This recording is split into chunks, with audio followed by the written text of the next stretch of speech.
Miracles can be viewed as unique events, but history, unlike science, is full of events that are unique in some respects. There's only one Battle of Waterloo.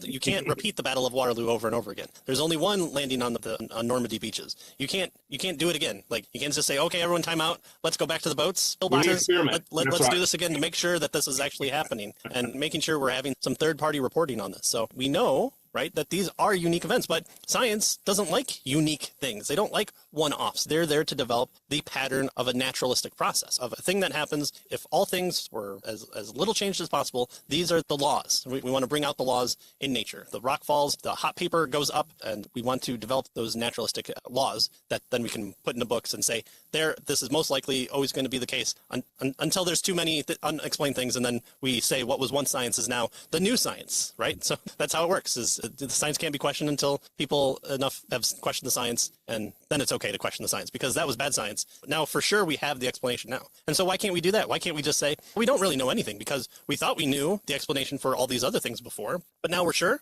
Why are we sure now when we weren't sure, when we were the same level of sureness back then? So here again is the naturalistic fallacy of just saying, we'll have the right explanation, but we haven't had the right explanation so far. What makes you think that this is the right explanation? Nothing. So we should wait. We should wait to explain anything until we're sure we can explain it. Exactly. So, his point here is that history and science are different, right? And miracles may be viewed as unique events. And of course, history can study unique events. Scientists has a difficult time doing that because, as you said, they're looking for patterns. Right. So having something like the first century rise of a movement exalting Jesus as Lord within Judaism lacks prior analogy. In fact, almost on purpose. Yet no one denies that this movement began. Again, no serious person, but let's all just refer back to, even Bart Ehrman has to pull up his Bible and say, no, look, it actually happened. Now, whether or not the things within it are all true is something to be considered. But no, Jesus was a real person. This thing happened. The Roman Empire fell because of Christianity. There's got to be an explanation here along the way for this to happen. Christianity just didn't suddenly arise out of Billy Graham's pocket in the 1940s. This all stems back to one guy in the Middle East, and it upends the entirety of the control of the known world. And so we have to